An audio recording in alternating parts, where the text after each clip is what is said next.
On Thanksgiving Day, my daughter-in-law said, "Dinner's at my mom's. You stay home." I didn't argue, I just booked a trip. When I posted the photos and she saw who was sitting next to me, my phone exploded with messages. "I'm glad to have you here. Follow my story until the end and comment the city you're watching from, so I can see how far my story has reached." I stood in my kitchen, staring at the turkey I'd bought 3 days ago, still frozen solid in my refrigerator. 22 pounds of butterball that would never see the inside of my oven. My hands trembled as I held the phone, Kala's words echoing in my mind like a death sentence. "Dinner's at my mom's house this year, Joelle.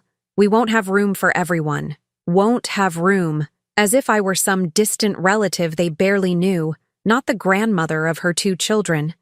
Not the woman who had raised the son she claimed to love so deeply before cancer took him from us 18 months ago. I walked to the living room and sank into David's old recliner, the one I couldn't bring myself to donate, even though the leather had worn thin on the armrests where his hands used to rest. The silence in the house felt different now, heavier somehow. For 67 years, I'd never spent Thanksgiving alone. Even during the lean years when money was tight and David was working double shifts at the factory, we always found a way to gather around our small kitchen table. My phone buzzed with a text message. A photo from Kala showed up on my screen, her mother's dining room table, elegantly set with what looked like service for 12 people. The caption read, "Getting ready for our family feast. So grateful for everyone who could make it." Everyone who could make it. The passive-aggressive undertone wasn't lost on me. I scrolled through her social media, something I rarely did but found myself doing more often since David's death. There were photos from last weekend's soccer game where my grandson Tommy scored his first goal of the season. I'd asked Kala 3 times when the games were, and each time she gave me a vague, "I'll let you know," that never materialized into an actual invitation. There was Emma's school play from 2 weeks ago, where my granddaughter played a dancing sunflower. I'd only learned about it when I ran into Kala's neighbor at the grocery store. The pattern had been building for months, but I'd been too hopeful, too trusting to see it clearly. Each exclusion came with a reasonable explanation. Each missed moment was justified by scheduling conflicts or last-minute changes. But looking at that perfectly set table, I finally understood the truth. Kala didn't want me around. I thought back to the days immediately after David's funeral, how she'd seemed genuinely grateful for my help with the children while she dealt with her grief. She'd called me almost daily, asking me to pick up Emma from school or watch Tommy during his afternoon nap. I'd been so touched that she was leaning on me, that she saw me as someone she could count on during the hardest time in both our lives. But gradually, those calls became less frequent. The invitations to family dinners dwindled. The casual drop-ins where the kids would run to hug Grandma Joe became scheduled visits that somehow kept getting postponed. I'd tried to address it directly once, about 2 months ago. I'd asked Kala if everything was okay between us, if I'd done something to upset her. She'd looked at me with those wide, innocent brown eyes and insisted I was imagining things. "You're family, Joelle. You'll always be family. I've just been so overwhelmed with everything. Overwhelmed." Yet she seemed to have plenty of time for her book club, her yoga classes, and her girls' nights out that she documented extensively on Facebook. The worst part wasn't even the exclusion itself. It was the way she made me feel like I was being unreasonable for wanting to be included. Like I was some needy old woman who couldn't take a hint. When I'd mentioned wanting to take the kids to the zoo last month, she'd sighed and said, "Joelle, I really need to establish some stability in their routine right now." When I offered to help with Tommy's birthday party planning, she'd smiled that tight smile and said, "I've got it all handled, but thanks. I've got it all handled." The polite dismissal that cut deeper each time I heard it. My daughter Linda had called from Oregon earlier in the week, asking about my Thanksgiving plans. When I told her I'd be spending it with Kala and the kids, I could hear the concern in her voice. "Mom, are you sure? You know you're always welcome to fly out here." Linda had never liked Kala, even before David died. She'd always said there was something calculated about my daughter-in-law, something that felt performative rather than genuine.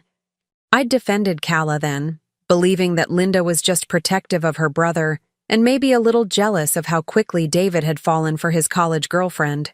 Now I wondered if Linda had seen something I'd been too blind to recognize. I looked around my living room, at the photos covering every surface. David and me on our wedding day 43 years ago. David holding Tommy as a newborn, his face glowing with pride. Emma taking her first steps in this very room, her arms stretched toward David's encouraging smile. The children had been my connection to my son after he was gone, the living proof that his love would continue in the world. But what happened when that connection was deliberately severed? What happened when the gatekeeper decided you weren't worth keeping around? The turkey in my refrigerator suddenly felt like a symbol of my own foolishness. I'd bought it assuming I'd be cooking for my family, the way I had for decades. I'd even picked up Emma's favorite cranberry sauce and the specific brand of stuffing that Tommy liked. All of it sitting in my kitchen like evidence of a celebration that was never going to happen. I grabbed my purse from the hallway table, my mind suddenly clear for the first time in months. If Calla wanted to exclude me from her version of family, fine. But I wasn't going to sit in this empty house feeling sorry for myself while she played happy families with everyone except me. I had 24 hours until Thanksgiving. 24 hours to decide who I really was, the discarded grandmother accepting scraps of affection, or the woman who'd raised 3 children, buried a husband, and survived more disappointments than Calla could imagine. My phone rang as I reached for my car keys. Calla's name appeared on the screen, and for a moment, my heart leaped. Maybe she'd reconsidered. Maybe she'd realized how cruel her exclusion had been. Hello? Hi, Joelle. I just wanted to make sure you were okay with tomorrow's arrangement. I know it's different from what you're used to. Different from what I'm used to. Like spending Thanksgiving with my family was some quaint tradition I needed to get over.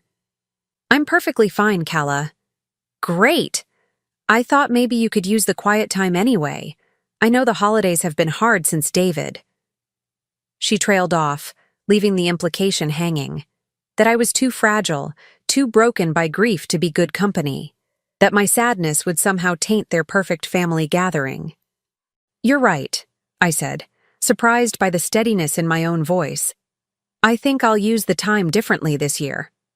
There was a pause. I could almost hear her trying to figure out if there was any passive-aggressive undertone to my response. Wonderful. I'll call you Friday and maybe we can arrange something for the weekend. Maybe. Another maybe to add to the collection of empty promises. After I hung up, I sat in my car for several minutes, feeling something I hadn't experienced in months. Not anger, exactly, and not sadness. Something sharper and more energizing. For the first time since David's death, I felt like I had a choice to make. And I was going to make one that surprised everyone, including myself. I pulled out my phone and scrolled through my contacts until I found a number I hadn't dialed in over 2 years. My finger hovered over the call button for a long moment before I pressed it. The phone rang 3 times before a familiar voice answered, warm and slightly questioning. Marcus, it's Joelle. Joelle? Marcus's voice carried the same gentle surprise I remembered from decades ago, though it was deeper now, roughened by time and experience. My God, it really is you. I closed my eyes, transported back to a different version of myself. A 22-year-old woman who thought she had all the time in the world to make the right choices. Hello, Marcus. I hope I'm not calling at a bad time. Never a bad time for you. The words came so easily, as if 45 years hadn't passed between them. How are you? I heard about David. I'm so sorry. Of course he'd heard. In a town the size of Cedar Rapids, news traveled fast, especially when it involved people who'd once been as talked about as we were. Marcus and I had been the couple everyone expected to marry right out of college. High school sweethearts who seemed destined for a fairy tale ending until life got complicated in ways neither of us had anticipated. Thank you. It's been difficult. I paused, suddenly unsure why I'd called. What did I expect to accomplish with this conversation? Marcus, I know this is going to sound strange, but what are you doing tomorrow? There was a brief silence, and I could imagine him processing the question, trying to understand what I was really asking. Tomorrow is Thanksgiving. Yes, it is. Well, since Margaret passed last year, I've been spending it alone. My daughter and her family are in California, and I haven't felt much like celebrating. He cleared his throat. Why do you ask? Margaret. I'd heard about her death through mutual acquaintances, though I'd never met David's wife. She'd been a lovely woman by all accounts, a teacher who'd devoted her life to helping children read. They'd been married for 38 years, and by everything I'd heard, it had been a happy marriage. The kind of partnership I'd always hoped Marcus would find after everything that happened between us. I find myself in a similar situation, I said carefully. My daughter-in-law has made other arrangements, and I'm looking at spending the day alone as well. That doesn't sound like the Joelle I remember. You always had family around, people who needed taking care of. He was right. Even after David and I married, even after Linda and Michael were born, I'd always been the one coordinating holiday gatherings, making sure everyone was included. It was who I was, or who I thought I was, until Calla made it clear that my services were no longer required. Things change, I said simply. They do indeed. Another pause, and when he spoke again, his voice had taken on a different quality, more tentative but also warmer. Joelle, would you like to have dinner with me tomorrow? Nothing fancy, just two old friends who don't want to spend Thanksgiving alone. The question should have surprised me, but somehow it felt like the most natural thing in the world. I'd like that very much. Do you still like to travel? I was thinking we could drive up to that little inn in Galena we used to talk about visiting. They do a traditional Thanksgiving dinner and we could catch up. The inn at Galena. We'd planned to go there for our honeymoon, back when we thought we were going to get married. Back before everything fell apart in ways that seemed insurmountable at 22, but might look different from the perspective of 67. That sounds perfect, I heard myself saying. What time should I be ready? How about I pick you up at 10? It's about a 2-hour drive, and they serve dinner at 2. After we hung up, I sat in my car feeling like I'd just stepped off the edge of a cliff and discovered I could fly. The spontaneity of it, the sheer impulsiveness, felt completely unlike the careful, measured decisions I'd been making for the past 18 months. Since David's death, every choice had been weighed against grief and obligation and what other people expected of me. This was different. This was just for me. I drove to the mall, something I rarely did anymore since most of my shopping moved online. But I needed clothes for tomorrow, something that wasn't widow black or grandmother practical. The saleswoman at Nordstrom was probably my daughter's age, with perfectly highlighted hair and a genuine smile that didn't feel condescending when I explained I was looking for something appropriate for dinner at a nice inn. Are you celebrating something special? She asked as she pulled several options from the rack. In a way, yes. I fingered the fabric of a burgundy wrap dress that looked elegant without trying too hard. I'm having dinner with an old friend. How wonderful! Old friends are the best. They know all your stories already. All your stories. If only it were that simple. The dress fit perfectly, and when I looked in the fitting room mirror, I saw something I hadn't noticed in months. I looked like myself again, not just the grieving widow or the dismissed grandmother, but Joelle, a woman with her own life and her own choices to make. I bought the dress, along with a new pair of shoes and a small overnight bag that surprised me with its implications. Was I planning to stay the night? The inn had rooms available, Marcus had mentioned during our brief conversation about logistics. Separate rooms, of course, but still. The thought made me feel both terrified and exhilarated. At home, I found myself moving with purpose I hadn't felt in months. I made a hair appointment for first thing in the morning, something I never would have done on such short notice before, but the receptionist was accommodating when I explained it was for a special occasion. I laid the new dress out on my bed, along with the pearl necklace David had given me for our 20th anniversary. He'd always said it brought out the color in my eyes, and looking at it now, I realized he was right. When had I stopped wearing things that made me feel beautiful? My phone buzzed with a text from Linda. "How's your Thanksgiving prep going, Mom? Are you making your famous sweet potato casserole for Kala's family? I stared at the message for a long time before responding. Change of plans. I'm having dinner with an old friend instead. Her response came immediately. Really? Who? That's wonderful. I hesitated before typing. Marcus Wellington. Do you remember me mentioning him? The phone rang before I could set it down. Mom? Marcus Wellington? Your old boyfriend, Marcus Wellington? Linda's voice was sharp with surprise and something else I couldn't quite identify. We're just having dinner, Linda. Two old friends catching up. Mom, he's not just any old friend. Didn't you tell me once that he was the one who got away? That if things had been different? She trailed off, but I knew what she was remembering.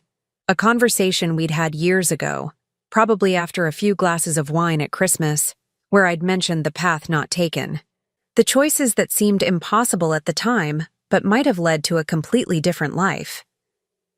That was a very long time ago, I said carefully. But still. Mom, are you sure you're ready for this? I mean, Dad's only been gone 18 months. Only been gone. As if there was some prescribed timeline for when it became acceptable to have dinner with someone who wasn't your deceased husband. As if my grief came with an expiration date that everyone else got to determine. I'm having Thanksgiving dinner, Linda. I'm not running away to Vegas. She laughed, but it sounded strained. I know, I'm sorry. I just worry about you, and after what you told me about how Kala's been acting. This has nothing to do with Kala, but even as I said it, I knew it wasn't entirely true.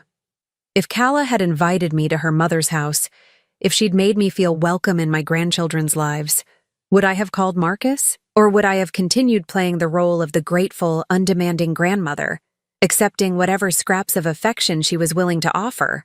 I love you, Mom. Have a wonderful time. After I hung up, I walked through my house, seeing it differently. The photos of David and me, the accumulated memories of 43 years of marriage, the life we'd built together. None of it felt threatened by tomorrow's dinner. If anything, it felt like David would have approved. He'd never been a jealous man, and he'd always encouraged me to maintain my friendships, even the complicated ones from before we met. I picked up a photo of him from our last anniversary, taken at the restaurant where he'd proposed all those years ago. He was smiling at something I'd said, his eyes crinkled with laughter and genuine affection. A good man who'd loved me completely and without reservation. What do you think, sweetheart? I asked his picture. Am I doing the right thing? The silence that followed felt peaceful rather than empty. For the first time since his death, I wasn't asking for permission to live my life. I was simply living it. I was in the middle of packing my overnight bag when the doorbell rang. Through the peephole, I could see Kala standing on my front porch, shifting her weight from foot to foot in the way she did when she was nervous or upset about something. I opened the door, and her eyes immediately went to the overnight bag in my hand. Going somewhere? She asked, her tone casual but her eyes sharp with curiosity. Actually, yes. I have plans for tomorrow. Her eyebrows shot up. Plans? What kind of plans? For a moment, I considered telling her the truth. But something in her expression, a kind of proprietary concern that suggested she thought she had the right to approve my social calendar, made me pause.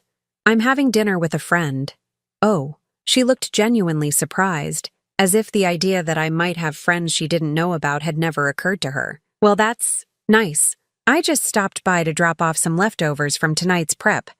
Mom made way too much stuffing. She held out a small container, the kind gesture that might have meant something if it hadn't come with the underlying message that these were scraps, extras that nobody else wanted. That's thoughtful, thank you. So, this friend, she pressed, not taking the hint that I wasn't interested in sharing details. Anyone I know? I met her eyes steadily. No, I don't think you do. Something shifted in her expression, a flicker of something that might have been alarm or might have been irritation. As if my having a life outside of her control was somehow problematic. Well, I hope you have a nice time. After she left, I realized I was smiling. For the first time in months, I had a secret. Something that belonged entirely to me. That Kala couldn't organize or approve or dismiss. Tomorrow, I wouldn't be the excluded grandmother sitting alone in my house. I'd be a woman having dinner with someone who'd once known her better than anyone. The question was, who would I discover I'd become in all the years between then and now? The drive to Galena passed in comfortable conversation, punctuated by moments of profound silence. Marcus looked distinguished behind the wheel of his silver Lexus. His hair completely white now, but still thick, his profile showing the same strong jawline I remembered from our college days. He'd aged well, the way men do when they take care of themselves and haven't been worn down by disappointment. We talked about safe subjects at first. The changing landscape along Highway 20, his retirement from the insurance business 3 years ago, my volunteer work at the library before David's illness made it impossible to maintain regular commitments. But underneath the polite catching up, I could feel the weight of everything we weren't saying, all the history that stretched between us like a bridge neither of us was quite ready to cross. The inn at Galena sat on a bluff overlooking the Mississippi River, its Victorian architecture and wraparound porches exactly as I'd imagined all those years ago. Marcus had reserved a table by the windows, and as we settled in with our wine, a bottle of Pinot Noir that he'd ordered without consulting me, somehow remembering it was my favorite, I felt a strange sense of completion, as if a circle was finally closing. "You look beautiful, Joelle," he said simply, raising his glass. I should have said that earlier, but I was nervous. Nervous? I laughed, touched by his honesty. We're both too old for nerves. Are we? He smiled, and I caught a glimpse of the young man who'd once made my heart race. I haven't been on a dinner date in over 2 years. I'm not sure the rules are the same at our age. A dinner date. The phrase sent a flutter through my chest that I hadn't expected. I'm not sure there are any rules at our age. We ordered the traditional Thanksgiving meal, turkey with all the trimmings, the kind of comfort food that felt appropriate for the day and the conversation we were dancing around. As we waited for our food, Marcus pulled out his phone and showed me pictures of his daughter and grandchildren in California. Sarah's youngest just turned 16, he said, swiping to a photo of a girl who looked strikingly like Marcus had at that age. She wants to be a veterinarian, very determined, just like her grandmother was. Margaret was determined? Actually, I meant like you. He set his phone down and looked at me directly. Sarah has your eyes, Joelle, your determination, your way of tilting her head when she's thinking through a problem. The words hit me like a physical blow. I stared at the photo, then at Marcus, trying to process what he was telling me without actually saying it. Marcus, I whispered, my voice barely audible above the restaurant's ambient noise. I know, I should have told you differently, should have prepared you. He reached across the table and covered my hand with his, but I wasn't sure how to bring it up after all this time. My mind raced backward, calculating dates and possibilities I'd never allowed myself to consider. 46 years ago, when Marcus and I had broken up, when I'd discovered I was pregnant and panicked, when David had stepped in to marry me and give the baby his name without ever asking questions about timing or paternity. David knew? My voice cracked on my dead husband's name. I don't think so, not for certain. But he loved you, and he loved Michael as his own son. That's what mattered to him. Michael, my firstborn, who died of cancer 18 months ago. David and Michael had been so close, had shared the same gentle humor and practical approach to life. I'd never seen Marcus in my son, had never allowed myself to look for similarities that might complicate the life we'd all built together. How long have you known? Marcus was quiet for a long moment, staring out at the river. I suspected when Michael was born. He was premature, but not as premature as he should have been if the timing was what you and David claimed. But you were married, you were happy, and I was young and scared and dealing with my own family's expectations about who I should marry. The waitress brought our food, and we sat in silence as she fussed with our plates and refilled our water glasses. The normalcy of the service felt surreal against the magnitude of what we were discussing. When did you know for sure? I asked after she left. 10 years ago, Michael needed surgery, remember? Needed some kind of complications from an old football injury. He needed blood, and David wasn't a match. They tested family members, and Linda wasn't compatible either. That's when the doctors mentioned that sometimes blood types can be surprising, that maybe they should look at a broader genetic panel. I remembered that surgery.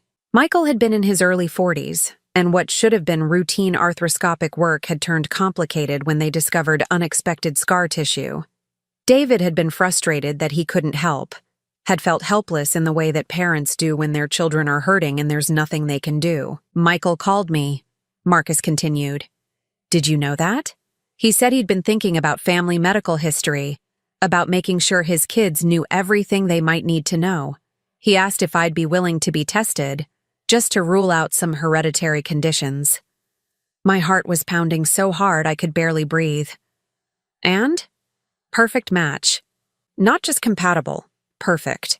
The kind of match you only get between parent and child. I set down my fork, no longer able to pretend I was eating. Did you tell him? No, but I think he figured it out. He was a smart man, Joelle. He started asking questions about our college years, about why we broke up. He wanted to know if there were things he should understand about his medical history. What did you say?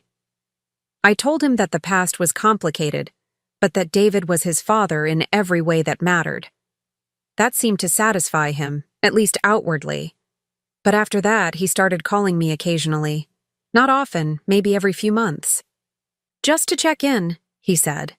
To maintain family connections. Family connections. My son had known, or at least suspected, and he'd reached out to his biological father without ever telling me. The thought should have hurt, but instead, it felt like something clicking into place. Michael had always been curious about genetics and family traits, had always been the one asking questions about relatives he'd never met, and family stories that didn't quite add up. He never said anything to you? Marcus asked gently. I shook my head. Not directly. But in the last few months before he got sick, he started talking more about the importance of family, about making sure people know they're loved before it's too late. I thought he was just being sentimental because of David's age. Maybe he was. Or maybe he was trying to tell you something without betraying David's memory. I looked out at the river, watching a barge make its slow way downstream, and tried to reconcile this new version of my history with everything I'd believed for 46 years. David, who'd married me knowing I was pregnant with another man's child and had never once made me feel ashamed or grateful or like I owed him anything. Marcus, who'd let us go to protect the life we'd built, even though it meant giving up his son. Michael, who'd figured out the truth and had found a way to honor both of his fathers without causing pain to anyone. Why are you telling me this now? I asked. Marcus was quiet for so long I thought he might not answer. When he finally spoke, his voice was thick with emotion. Because when I heard about Michael's death, I realized I'd lost my son twice. Once when I walked away 46 years ago, and again when cancer took him before I could figure out how to be part of his life properly. I don't want to make the same mistake with you. Marcus, I'm not asking you to choose me over David's memory. I'm not asking you to rewrite history or pretend the life you built wasn't real and good. But I'm asking if maybe, after all this time, we could find a way to be in each other's lives again. I thought about Kala's dismissal, about spending Thanksgiving alone, about the slow erosion of my place in my grandchildren's lives. Then I thought about the ease I'd felt during our drive, the sense of being seen and valued by someone who knew me before I became defined by my roles as wife, mother, and grandmother. I don't know how to do this, I admitted. Neither do I. But maybe we could figure it out together.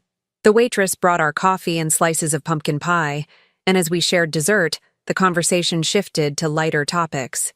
Marcus told me about his travels since retirement, about the book he was writing about the insurance industry's evolution. I found myself talking about dreams I'd put aside, about wanting to learn photography and maybe take art classes. It felt like coming alive again, like rediscovering parts of myself that had been buried under years of taking care of everyone else.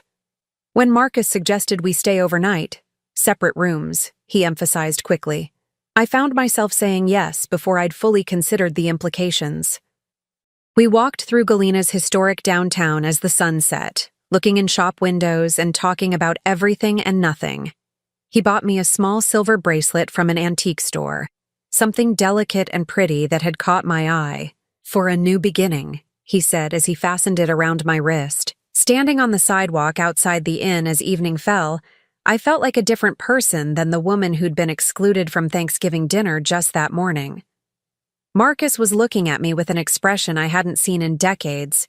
Not the careful politeness of old friends catching up, but something deeper and more complicated. "Joelle," he said softly, reaching up to touch my cheek. "I know this is all very sudden, but I need you to know something." "What?" "I never stopped loving you. Not completely. Part of me has been waiting 46 years for a second chance." Before I could respond, before I could think about all the reasons why this was complicated and potentially devastating to the careful equilibrium of my life, my phone buzzed with an incoming call. Kala's name appeared on the screen. I looked at Marcus, at his hopeful expression and the silver bracelet glinting on my wrist, then at my phone still buzzing insistently. For once in my life, I sent the call to voicemail. "What were you saying?" I asked, stepping closer to him. But even as he smiled and took my hand, even as I felt the flutter of possibility and second chances, I could see Kala's name lighting up my phone screen again. Something told me she hadn't given up trying to reach me. And something else told me that when she finally did, everything was about to become much more complicated than a simple Thanksgiving dinner with an old friend. I didn't check my messages until the next morning. Marcus and I had spent the evening walking along the river and talking in the inn's lobby until nearly midnight, sharing stories and memories that felt both nostalgic and surprisingly current.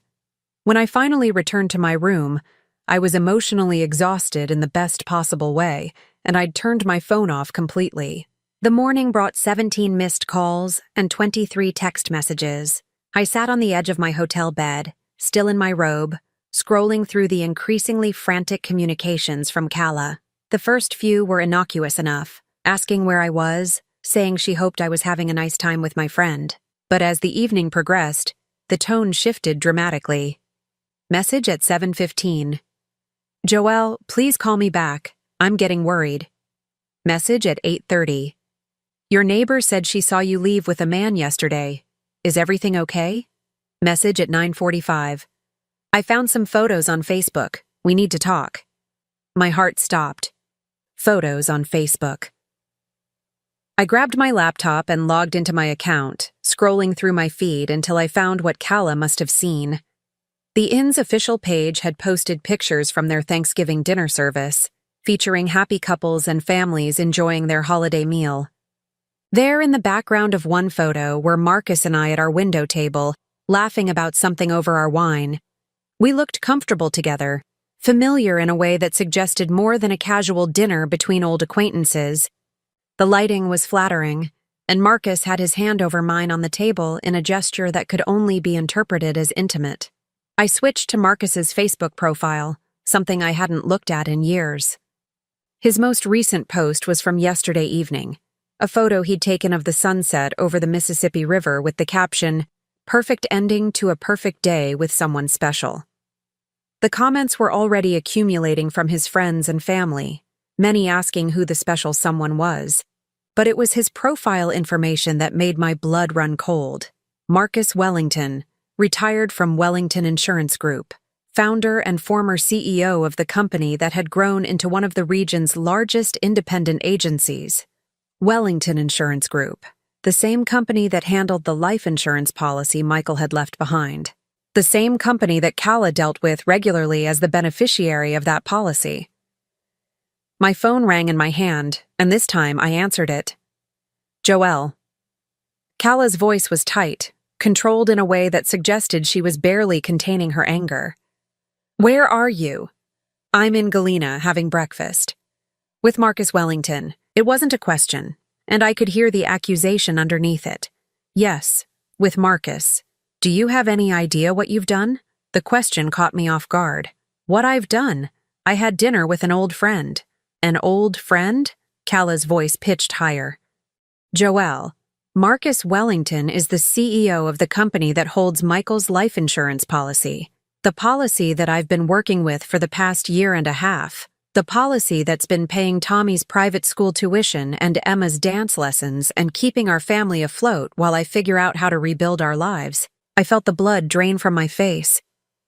In all our conversation yesterday, Marcus had never mentioned his connection to Michael's policy, had never indicated that he knew about Calla or had any involvement in my family's financial affairs. "I don't understand what you're suggesting," I said carefully. "I'm suggesting that it looks like you're sleeping with the man who controls our family's financial future. Do you understand how that appears? Do you understand what kind of position that puts me in?" "Calla, I'm not sleeping with anyone. And even if I were, it wouldn't be any of your business. It becomes my business when it affects my children's security." Her composure cracked completely. "Do you think this is some kind of game? Do you think you can just run off with random men and not consider the consequences for the rest of us?" Random men. The dismissiveness in her tone triggered something protective and fierce in me. Marcus is not a random man. We have a long history together. How long? The question hung in the air between us, loaded with implications I wasn't prepared to explore over the phone. "It's complicated. Uncomplicate it for me." I looked across the breakfast room where Marcus was reading the newspaper and drinking his coffee, occasionally glancing up to smile at me. He looked peaceful, content, completely unaware that our reunion was causing a crisis 2 hours away. "We dated in college, before I married David." "And? And what?" "And what else? There has to be more to this story, Joelle. People don't just randomly reconnect with college boyfriends and run off to romantic inns unless there's something else going on." Her intuition was sharper than I'd given her credit for, but I wasn't about to reveal Michael's true parentage to her over the phone while she was already in crisis mode. Sometimes people do reconnect, especially after losing their spouses. "So this is what this is about? You're having some kind of midlife crisis because David is gone?" The casual cruelty of reducing my reconnection with Marcus to a psychological breakdown made me angry in a way I hadn't expected. "David has been gone for 18 months, Calla. I'm allowed to have relationships." "Not with the man who controls our insurance money, you're not." "Our insurance money?" I repeated slowly. "Since when is Michael's life insurance policy our money?" There was a pause that stretched too long, and when Calla spoke again, her voice had changed completely. The panic was still there, but underneath it was something harder, more calculating. "Since I became a single mother with 2 children and no career, because I spent 15 years supporting Michael's ambitions instead of building my own. Since I became the person responsible for keeping this family together after your son died." Your son, not her husband, not the father of her children. Your son, as if Michael's death was somehow my personal tragedy, rather than a loss that had devastated all of us. "Calla, are you suggesting that I can't have a personal life because it might somehow interfere with the insurance payments you receive?" "I'm suggesting that you're being incredibly selfish and short-sighted, that you're jeopardizing our financial security for some romantic fantasy with a man who could destroy us with one phone call." The accusation was so outrageous that I almost laughed. "Marcus doesn't make individual decisions about insurance claims. He's retired from day-to-day operations, and even if he weren't, insurance companies don't cancel legitimate policies because their executives have personal relationships. You don't know that. Actually, I do know that. Because unlike you, I don't assume that everything revolves around manipulation and personal favors." The insult hit home, and Calla's response was immediate and vicious. "Everything revolves around money, Joelle. And if you can't see that, then you're more naive than I thought. Is that really what you think of me? I think you're a lonely old woman who's so desperate for male attention that you're willing to risk our entire family's future for one night with someone who used to matter to you." The words were designed to hurt, and they succeeded. But they also revealed something about Calla that I'd been trying not to see for months. This wasn't about the insurance money or Marcus's potential influence.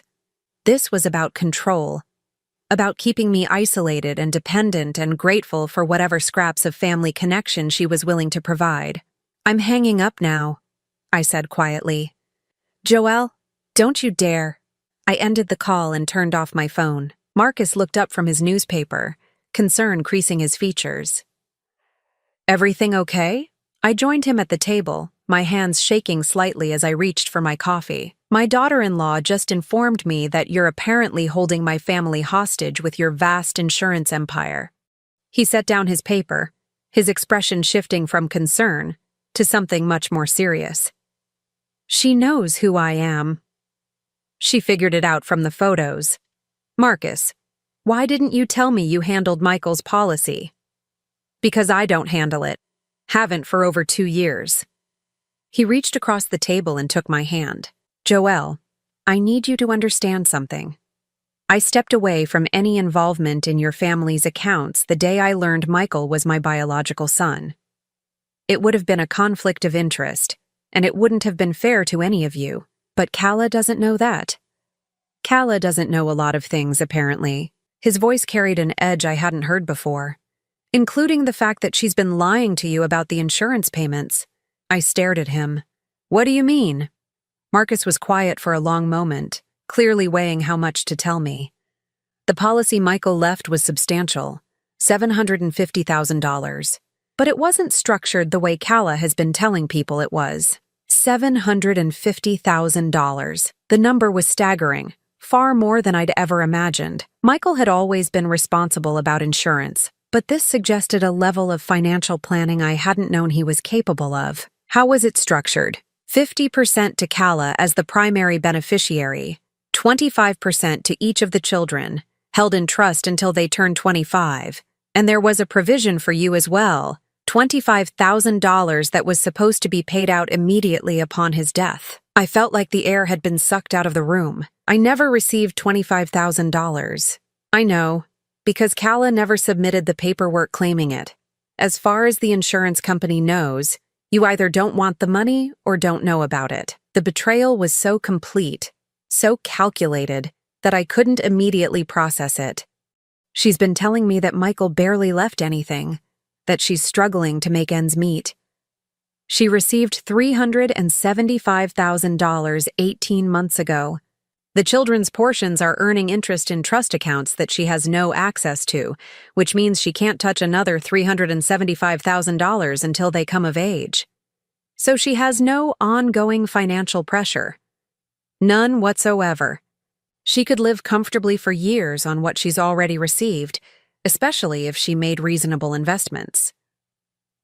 I thought about all the times she'd made comments about struggling to pay for the children's activities, about how expensive everything was as a single mother, about needing to be careful with money. I thought about the guilt I'd felt for not contributing more to the children's expenses, for not being able to help in ways that a grandmother should. She's been manipulating me. It appears that way, yes, but why? If she doesn't need money, why work so hard to keep me at arm's length? Why exclude me from the children's lives? Marcus squeezed my hand. "I think you know why, Joelle." I did know, though I'd been trying not to see it.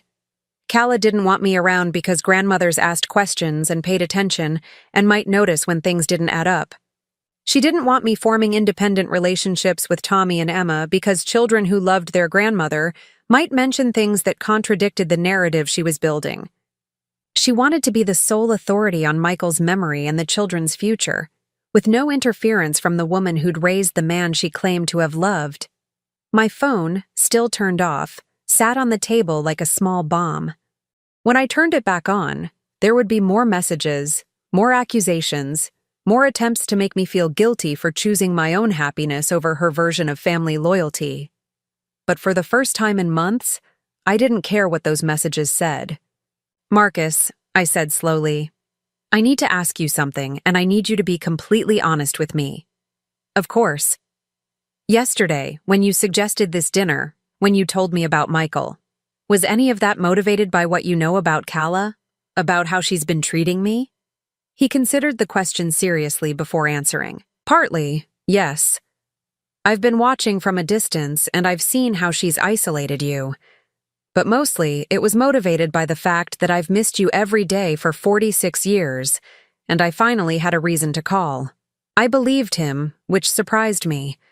After months of second-guessing every interaction and every motive, his honesty felt like a gift. "What happens now?" I asked.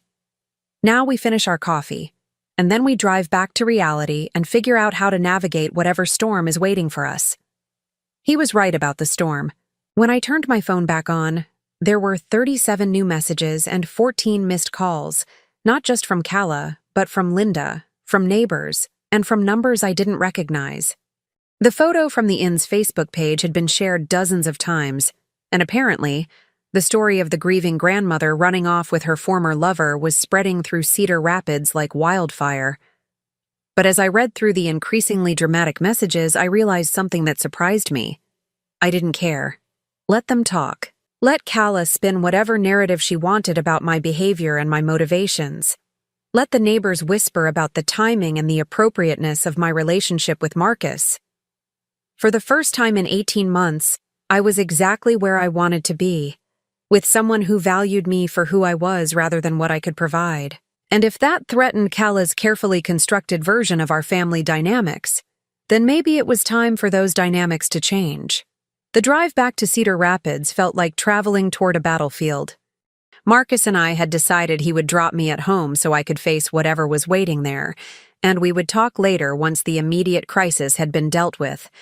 But as we pulled into my driveway, I could see Kala's black SUV parked aggressively close to my front door, and I knew there would be no graceful transition back to normal life. "Are you sure you don't want me to stay?" Marcus asked, eyeing the vehicle with obvious concern. "I need to handle this myself," I said, though my stomach was churning with anxiety. "But thank you. For everything."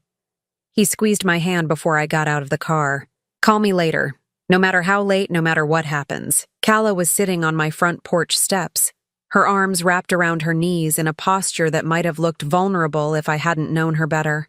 She stood as I approached, her face a mask of controlled fury mixed with what appeared to be genuine distress. "We need to talk," she said without preamble. "I assumed that's why you're here." I unlocked my front door, acutely aware that she was following me inside like she had every right to be there. "Would you like some coffee?" "I don't want coffee, Joelle. I want to understand what the hell you think you're doing." I set my overnight bag down in the hallway and turned to face her. In my own home, surrounded by my own belongings and memories, I felt more grounded than I had during our phone conversation. "I'm living my life, something I should have started doing months ago." "Living your life?"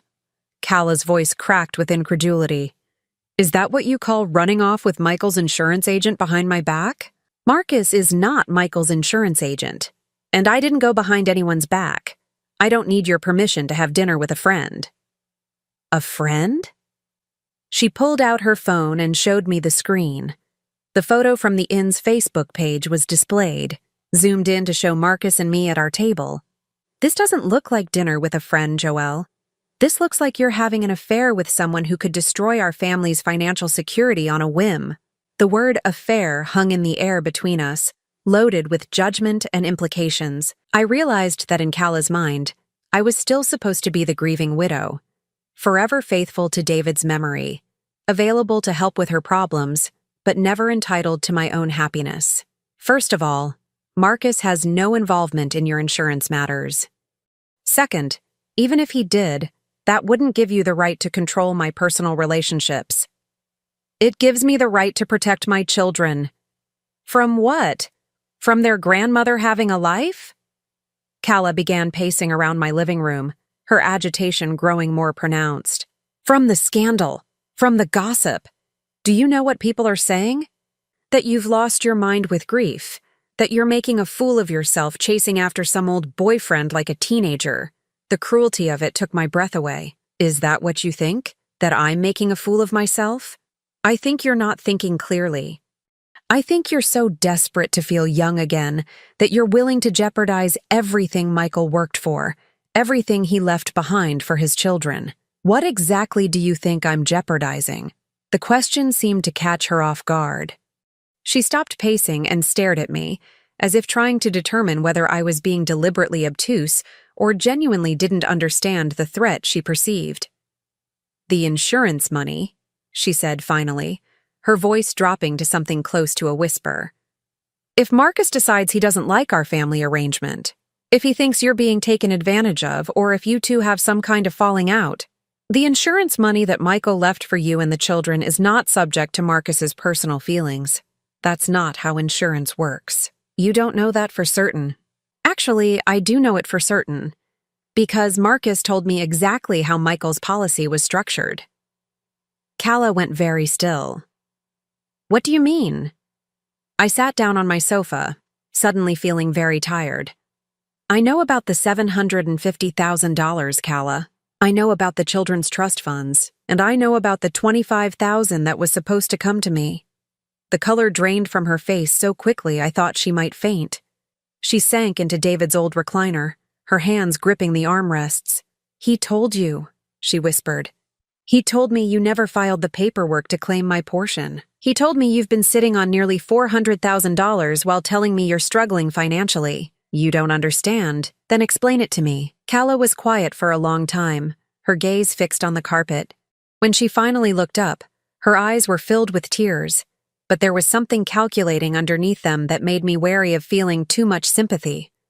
I was protecting you, she said softly. Protecting me from $25,000?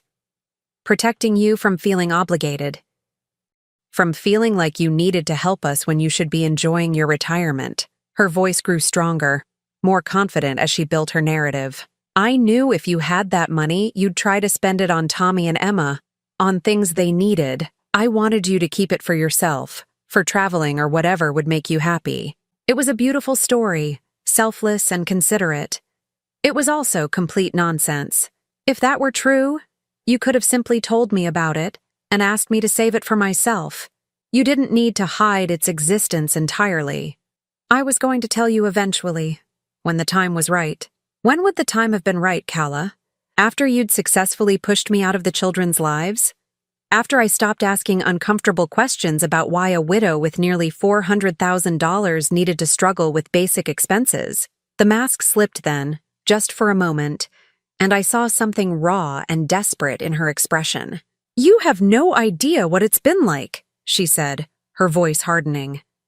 Being a single mother, having everyone judge every decision I make, having everyone think they know better than I do about what's best for my children. I never judged your decisions. You judged me constantly. Every time you offered to help with something, every time you suggested a different approach, every time you looked at me like I wasn't doing enough or wasn't doing it right. The accusation stung because there was a grain of truth in it. I had worried about some of her choices, had occasionally offered suggestions that probably came across as criticism. But that was normal grandmother behavior, not the systematic undermining she was describing. So you decided to solve that problem by cutting me out entirely. I decided to create some boundaries so I could figure out how to be a mother without constantly feeling like I was being evaluated. Boundaries, I repeated slowly. Is that what you call excluding me from Thanksgiving? Is that what you call not telling me about Tommy's soccer games or Emma's school play? Those weren't deliberate exclusions. Stop lying to me, Calla. The words came out sharper than I'd intended, but I was tired of the careful dance we'd been doing around the truth. Just stop. We both know exactly what you've been doing, and we both know why. She stared at me with something approaching hatred. Fine. You want the truth? Here's the truth. You're suffocating, Joelle. You hover and you worry and you make suggestions and you want to be involved in every decision. Michael used to complain about it all the time. The lie was so vicious and so obviously calculated to hurt me that I almost admired her audacity. Michael never complained about me to you. How would you know? You weren't there for most of our marriage. You were too busy taking care of David to pay attention to what your son actually needed. What my son needed was a wife who loved him for who he was, not someone who saw him as a meal ticket. The accusation hung between us like a challenge. Calla's face went white, then red, and for a moment I thought she might actually strike me. How dare you, she whispered. How dare I what? Tell the truth? Michael was worth $750,000 dead, Calla. How much was he worth to you alive? I loved him. You loved what he could provide. The house, the lifestyle, the security. But you didn't love him enough to share him with his mother, did you? You didn't love him enough to make room in your perfect little family for the woman who raised him. Calla stood up abruptly, her composure finally cracking completely. You think you know everything, don't you? You think you're such a perfect mother, such a perfect grandmother. But you know what? Michael felt sorry for you. He stayed in touch with you out of obligation, not love. The words were designed to destroy me, and 18 months ago, they might have succeeded. But sitting there with the silver bracelet Marcus had given me still warm on my wrist, with the memory of his hand in mine still fresh, I realized that Cala's opinion of my relationship with my son no longer had the power to devastate me. Maybe he did, I said calmly. But obligation can be a form of love too, and at least he felt obligated to me. What does that say about how he felt about you? The question hit home in a way I hadn't expected.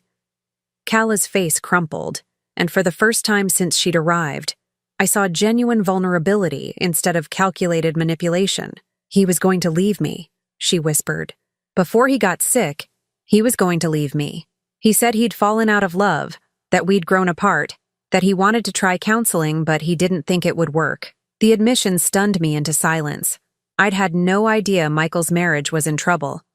In the last few months of his life, when the cancer treatments were overwhelming and everyone was focused on just getting through each day, family dynamics had seemed irrelevant compared to the larger battle we were fighting. The life insurance policy, she continued, her voice breaking. He increased it 3 months before he was diagnosed. Not because he was planning to die, but because he was planning to divorce me. He wanted to make sure I'd be financially secure so I couldn't claim he was abandoning his children. The pieces clicked into place with devastating clarity. Michael's increased calls to Marcus, his questions about family medical history, his sudden interest in making sure everyone knew they were loved. He'd been preparing for a major life change when cancer derailed everything. So when he got sick, you had a choice to make, I said slowly. Be the devoted wife nursing her husband through his final illness, or be the woman he was planning to leave. I chose to love him, Cala said fiercely. I chose to be there for him, to take care of him, to make his last months as comfortable as possible. And I chose to make sure his children would remember him as a man who was loved and cherished, not as someone who was planning to abandon us. And you chose to make sure I wouldn't interfere with that narrative. She nodded, tears streaming down her face. You would have asked questions. You would have noticed things. You would have made it complicated. For the first time since this conversation began, I felt genuine sympathy for Cala. She'd been trapped in an impossible situation, trying to hold together a marriage that was already broken while dealing with a terminal diagnosis and 2 young children who needed stability. But sympathy didn't excuse the months of manipulation and exclusion that had followed. I understand why you did it, I said finally. But Michael has been gone for 18 months, Cala. At what point were you planning to stop punishing me for existing? I wasn't punishing you. You were. Because every time you looked at me, you were reminded that Michael might have chosen differently if he'd lived. You were reminded that there were people in his life who might have supported whatever decision he made, even if it meant the end of your marriage. Cala wiped her eyes with the back of her hand, leaving mascara streaks across her cheeks. So what happens now? Now you file the paperwork for my portion of the insurance money. Now you stop lying to the children about why their grandmother isn't around. And now you figure out how to co-parent with me instead of trying to replace me. And if I don't?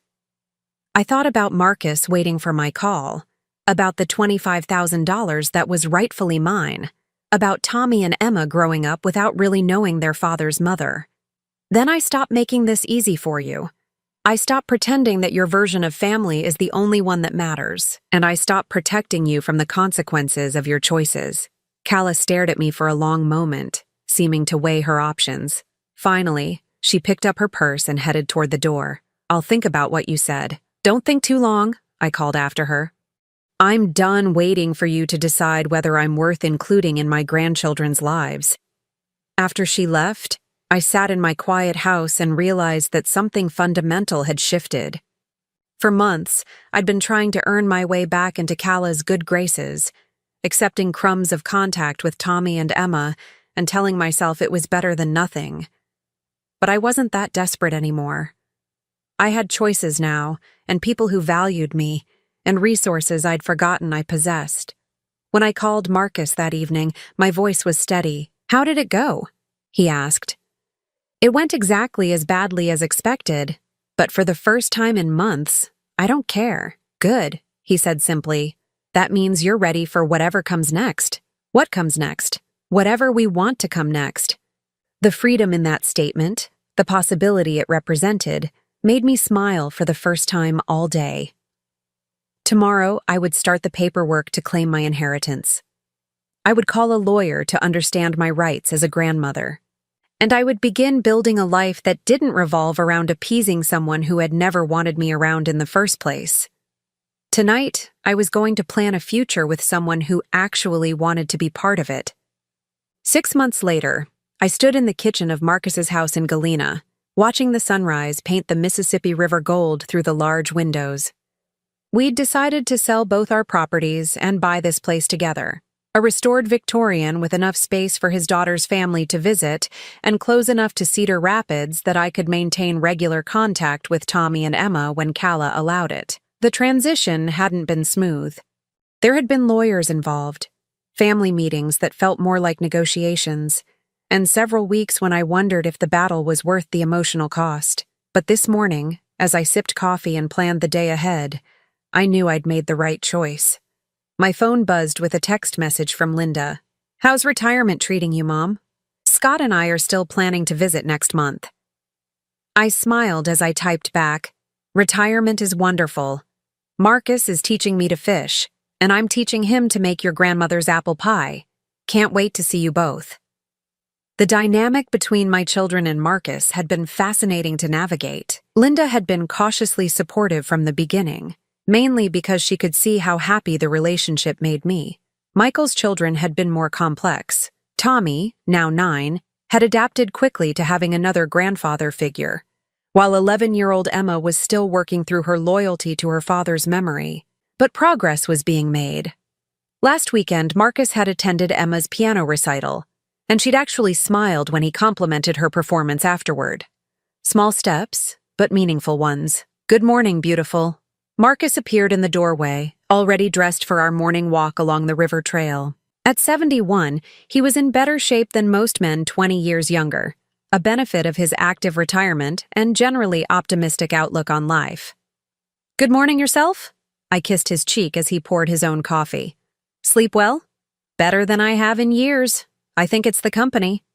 We'd been living together for 3 months now, and I was still adjusting to the comfort of sharing daily life with someone again. It was different from my marriage to David, less focused on practical partnership and more on genuine companionship. Marcus and I were both old enough to know who we were, secure enough to respect each other's independence, and wise enough to appreciate the gift of finding love twice in one lifetime. "Any word from Calla this week?" he asked, settling into the chair across from me. "She called yesterday to confirm the kids can come for the weekend. No drama, no last-minute changes. I think she's finally accepting the new normal." The new normal had taken months to establish. After our confrontation at Thanksgiving, Calla had initially tried to dig in harder, threatening to limit my access to the children even further if I insisted on claiming the insurance money. But when my lawyer pointed out that grandparents had legal rights in Iowa and that her financial manipulations might not look favorable in a custody proceeding, she'd backed down. The $25,000 had been processed within 2 weeks. I'd used part of it to establish college funds for Tommy and Emma, money that Calla couldn't access or control. The rest had gone toward legal fees and the down payment on this house. More importantly, we'd established a formal visitation schedule. Every other weekend, alternating holidays, and 2 weeks during the summer when the children could stay with Marcus and me. It wasn't the close, daily involvement I'd once imagined having with my grandchildren, but it was honest and sustainable. "She's probably realized that fighting you was more exhausting than just sharing custody," Marcus observed. He was right. Calla had discovered that I was no longer the easily manipulated widow she could dismiss with vague promises and scheduling conflicts. When she tried to cancel visits for frivolous reasons, I called my lawyer. When she attempted to badmouth me to the children, I calmly corrected the record during our time together. When she suggested that my relationship with Marcus was somehow inappropriate or harmful to the children's well-being, I simply reminded her that both Tommy and Emma seemed quite happy with their expanded family. The doorbell rang, interrupting my thoughts. Marcus and I exchanged glances. We weren't expecting anyone this early. I opened the door to find Emma standing on the porch with a small overnight bag, her face streaked with tears. "Grandma Jo? Can I stay with you for a while?" Behind her, Kala's SUV was pulling away from the curb quickly, as if she couldn't wait to escape. "Of course, sweetheart." I pulled Emma into a hug, noting that she was still in her pajamas with a coat thrown over them. "What's wrong?" "Mom and I had a big fight. She said I could come here if I thought you were so much better at taking care of kids." I felt a familiar surge of anger at Kala's emotional manipulation, but I kept my voice calm. "Well, you're always welcome here. Let's get you some breakfast and you can tell me what happened." Over pancakes and hot chocolate, the story emerged. Emma had asked if she could invite a friend to her upcoming birthday party, and when Kala said no because the friend's family was not our kind of people, Emma had protested. The argument had escalated until Emma declared that she wanted to live with me because I wouldn't care about stupid things like how much money people had. She told me I was ungrateful and spoiled and that if I liked your house so much better, I should just move in permanently. Emma finished, fresh tears starting to fall. Marcus, who'd been quietly listening while making his own breakfast, sat down with us. That must have been very hurtful to hear. "She didn't mean it," Emma said quickly, displaying the complicated loyalty of a child caught between adults. "She was just mad." "Maybe," I said carefully. "But even when we're mad, we shouldn't say things that make the people we love feel bad. Like when I told Tommy he was stupid for crying when Dad died. Exactly like that. Do you remember how you felt after you said it?" "Terrible. I apologized like 1,000,000 times." "That's because you love Tommy and you realized your words had hurt him. Sometimes adults need to apologize too." Emma considered this while chewing a bite of pancake. "Do you think Mom will apologize?" "I don't know, sweetheart, but I know that whatever happened between you and your mom doesn't change how much she loves you, or how much I love you." The conversation was interrupted by my phone ringing. Kala's name appeared on the screen, and Emma immediately tensed. "Should I answer it?" I asked Emma. She nodded reluctantly. "Hello, Kala. Is Emma okay?" Kala's voice was thick with tears and what sounded like genuine panic. "I didn't mean for her to just run off like that. I was going to drive her over myself after we both calmed down, but she was already out the door before I could stop her. She's fine. She's having breakfast. Can I talk to her?" I looked at Emma, who shook her head frantically. "She's not ready to talk right now. But she's safe, and she's welcome to stay as long as she needs to. Joelle, please. I know I handled this badly. I was stressed about work, and I took it out on her, and I said things I didn't mean." The admission was more honest than anything I'd heard from Kala in months. "Then maybe you should think about how to make it right. Can I come over, just to see her, to make sure she's okay?" I consulted Emma with my eyes. After a moment, she nodded. "You can come over, but no pressure for her to come home until she's ready." An hour later, Kala arrived looking genuinely contrite. She apologized to Emma without making excuses, acknowledged that her comment about our kind of people was wrong and hurtful, and promised to think more carefully before speaking when she was angry. "I don't want you to feel like you have to choose between your mom and me," I told Emma as Kala prepared to leave. "You love us both, and that's okay. Families can be complicated. Even when people get mad at each other? Especially then." Emma decided to go home with Kala that afternoon, but not before extracting a promise that she could still spend the upcoming weekend with Marcus and me as planned. As I watched them drive away together, I realized that something had fundamentally shifted in our family dynamic. For the first time since David's death, I felt like I had agency in my relationships with my grandchildren.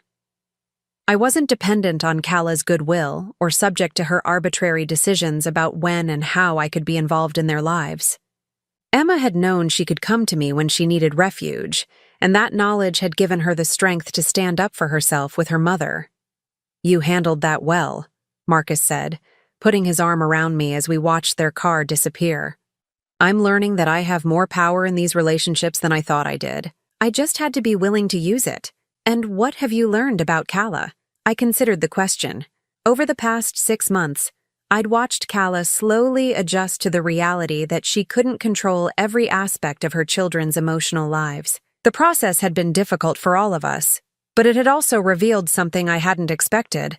Underneath the manipulation and the desperate need for control was a young woman who was genuinely terrified of being abandoned. I've learned that hurt people sometimes hurt people, I said finally. And that forgiveness doesn't mean allowing yourself to be treated badly. Very wise. I had a good teacher. I smiled up at him. Plus, it's easier to be generous when you're not constantly afraid of losing everything. That evening, as Marcus and I sat on our porch watching the sunset over the river, my phone buzzed with a message from Emma. Thank you for letting me come over today.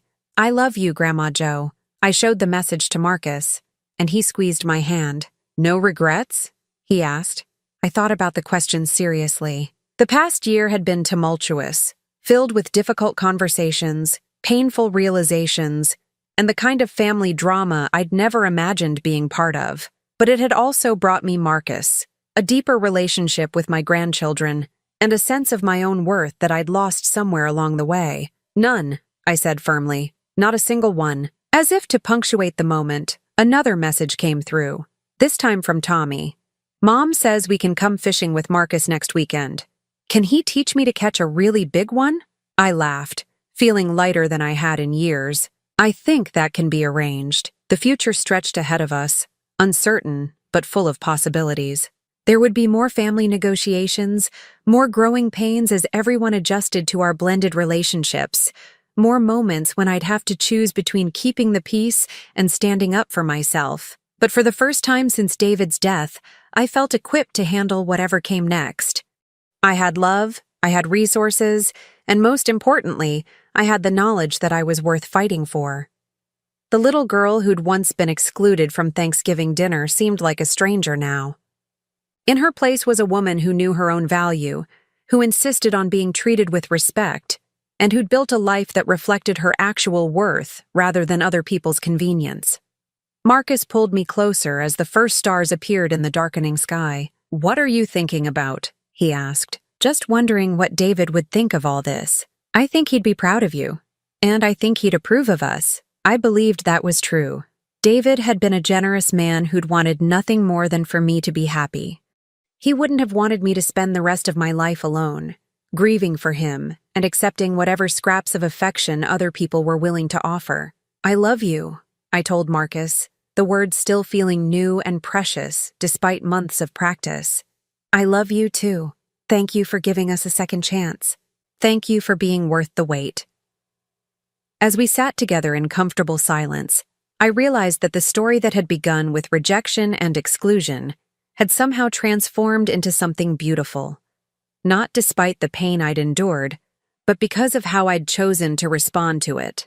I'd stopped waiting for other people to decide my worth. I'd stopped accepting crumbs when I deserved a seat at the table. And in doing so, I'd discovered that the best revenge against those who'd tried to diminish me was simply living a life that reflected my true value. The silver bracelet Marcus had given me that first day in Galena caught the porch light, and I smiled. Some gifts, I thought, are worth waiting 46 years to receive. And some stories have endings that are really just new beginnings in disguise. Now I'm curious about you who listened to my story. What would you do if you were in my place? Have you ever been through something similar? Comment below. And meanwhile, I'm leaving on the final screen 2 other stories that are channel favorites, and they will definitely surprise you. Thank you for watching until here.